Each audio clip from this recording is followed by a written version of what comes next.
गेली. ज्या त्या वेळेला हे तारुण्य दशेत आघात होत असतो का, त्यावेळेला डोळ्याला आणि कानाला ऐकायला दुःख वाटत असतं. जीवनभर त्यांच्या कळत्या काळामध्ये जेवढा काही पुरुषार्थ अध्यात्माचा पाहला, त्या काळात मृदंगाची सेवा ते माऊली महाराज आणि आदरणीय दत्ता महाराज या दोघांनी केली. त्यांच्यासोबत जी व्यक्ती होती त्यांना नाना म्हणायचे. मी अंत्यविधीला होतो. नंतर मग ती अंत्यविधी करून मी फुलकळसकर काशीनाथ महाराजांकडे स्नानाकरता गेलो. मला कपडेही तिकून आले आणि मग ते कपडे घालून आंघोळ करून इकडे आलो मी. तर मी त्या पाहला तो पुरुषार्थ.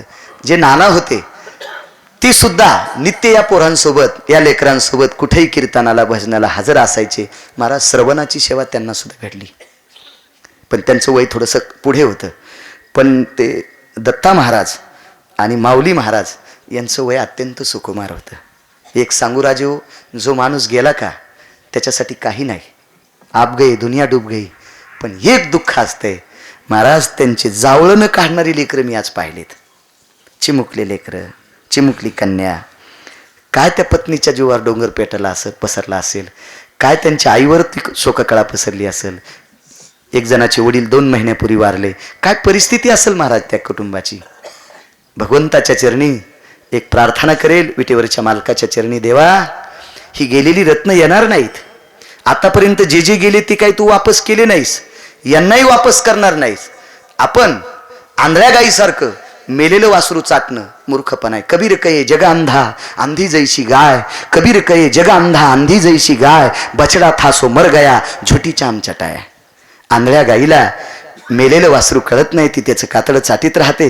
तसं आपण जिवंत व्हावा हे अंध गाईसारखा विचार असेल. आतापर्यंत कोणीही जिवंत झालेला नाही वारकरी महाराज. ती अपेक्षा आपण पण करणार नाहीत. पण विटेवरच्या मालकाच्या चरणी एक सार्थ प्रार्थना करेल, प्रभू या कुटुंबातल्या लोकांना ही दुःख पेलवण्याची शक्ती दे.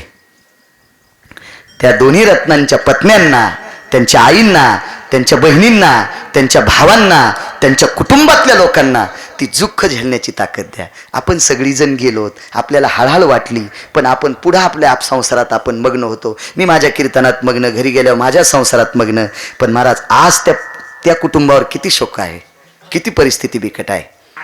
लक्षात घ्या, विटेवरच्या मालकानं तुम्ही सगळ्यांनी प्रार्थना करा की त्या कुटुंबावर दुःख पेलवण्याची ताकद देऊ. दुःख किती अवघड असते माहिती आहे का तुम्हाला. कधी कधी दुःख सहन न झाल्याच्या नंतर बंध्या कुटुंबाची राख होत असते. बंध्या कुटुंबाची राजे हो, ती ताकद, ती शक्ती माझ्या विटेवरच्या मालकाने ज्ञानोबाराय तुकोबारायांनी त्या कुटुंबाला द्यावी. आणि दुसरं एक वाक्य सांगतो. तिथं बसल्या बसल्या काही लोकांची संकल्पना गोड होती. तिथं थोडासा चंदा जमा केला. मशानात चंदा जमा करत नसते, पण परिस्थिती तशी होती. महाराज सगळी लोक तोंडानं हळहळ करत असतात, कसं होईल रे त्यांचं, कसं होईल रे त्यांचं. महाराज गाय उपाशी आहे, बैल उपाशी आहेत. कसेच बैल असतील, कसे असतील, चारा टाकणं महत्वाचं आहे. नुसतं कसे असणं म्हणणं महत्त्वाचं नाही. म्हणून काही सात्विक लोकांच्या तोंडातून ते बालासाहेब महाराज सुरेगावकर त्यांच्या तोंडातून वाक्य पडलं, आपण मशानात बसल्या बसल्या काहीतरी मदत करू. तिथं बसल्या बसल्या 5-6 लाख रुपयाची मदत झाली. मलाही येण्याचा योग आला. मला दुपारी एक श्राद्धाचं कीर्तन होतं आणि तसं तिथं न जेवता आल्यामुळे तिथं त्या अंत्यविधीला येता आलं. मलाही फुल नाही फुलाची पाकळी 21,000 रुपये देता आले. आणि बऱ्याच सद्ग्रस्तानं सामान्य छोट्या भजन्यानं, ज्याला छोटं पाकिट आहे त्यानं पण छोटी छोटी मदत तिथं करत राहिली. परिसरातल्या लोकांनी, परिसरातल्या राजकर्त्यांनी, परिसरातल्या व्यापाऱ्यांनी, परिसरातल्या शैक्षणिक क्षेत्रातल्या लोकांनी आणि परिसरातल्या भारदस्त शेतकऱ्यांनी आपल्या उत्पन्नात, आपल्या श्रद्धेत, आपल्या कष्टात उत्पन्न झालेलं थोडंसं फुल नाही फुलाची पाकळी त्या कुटुंबासाठी जर आपण प्रदान केली तर निश्चित गेलेल्या व्यक्तीचा आशीर्वाद मागू नका, पण त्या माऊलीच्या आणि दत्ता महाराजांच्या लेकरांचा आशीर्वाद निश्चित आपल्या लेकरांना लागेल, इतकं मात्र निश्चित आहे.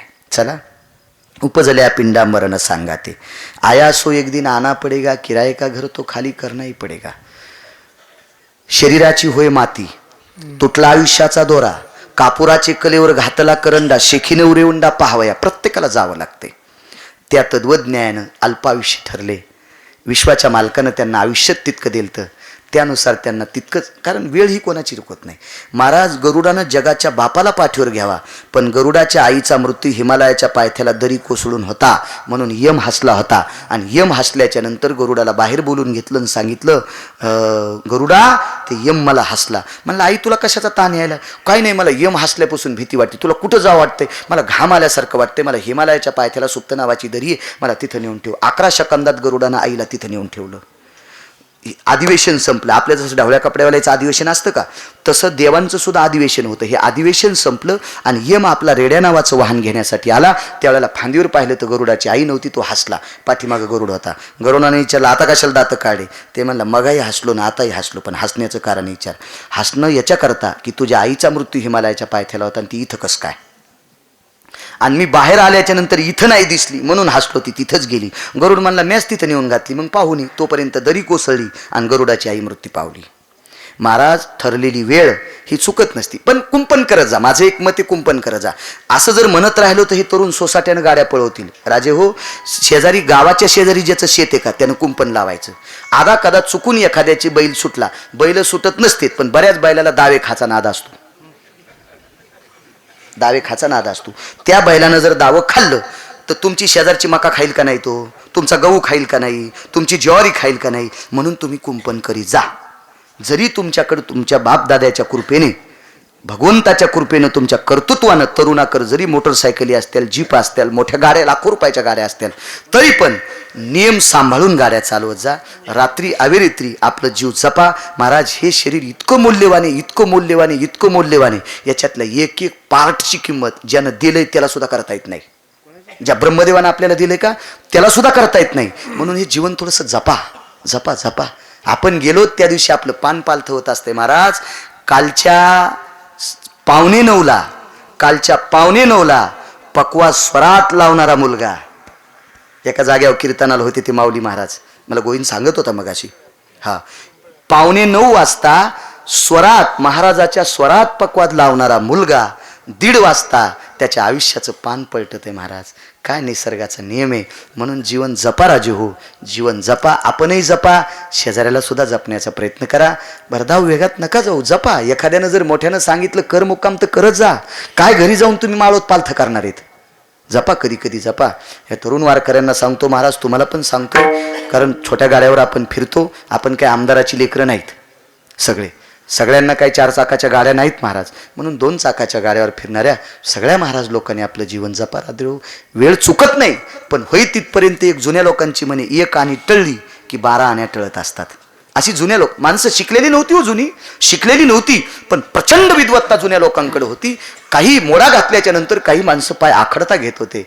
महाराज काल 8:45ला पकवाद लावणारा मुलगा काळाच्या पडद्याआड रात्री 1:30 जातो. महाराज एका पवित्र तीर्थाहून रेल्वेनं उतरलेला 1 मुलगा बरोबर 45 मिनिटाच्या आत त्याचं पान पालथं होतंय.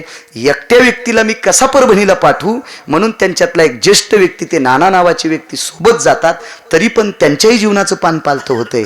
हा निसर्गाचं चक्र आहे. काल विचित्र आहे महाराज. प्रत्येक गोष्टीचा वेग काढू शकता, निसर्गाच्या व्याप्तीचा वेग काढता येत नाही. जीवन जपा. एक जाता जाता आपल्या सगळ्या वारकऱ्यांच्या वतीनं त्या तिन्ही जीवात्म्यांना गोड सद्गती मिळव.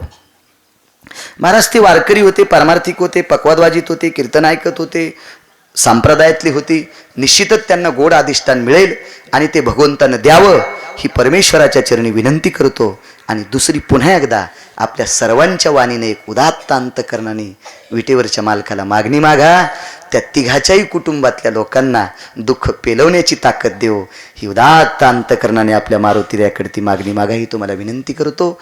आणि बसल्या जागी श्रद्धांजली ही बसल्यानं जरी देत नसताल तर वेदघोषातली श्रद्धांजली ही कोण्याही अवस्थेत देता येते. अर्ध्या मिनिटाची एक त्यांना आदरांजली देतो.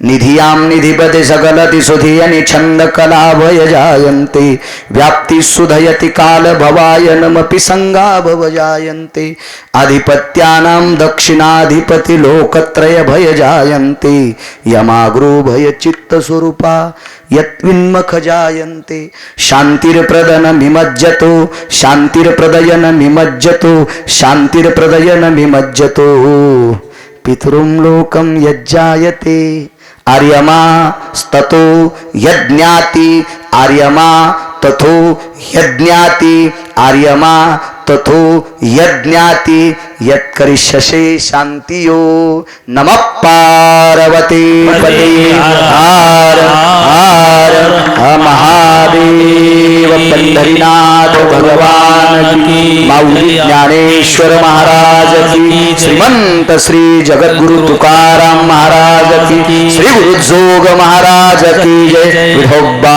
रखुमाई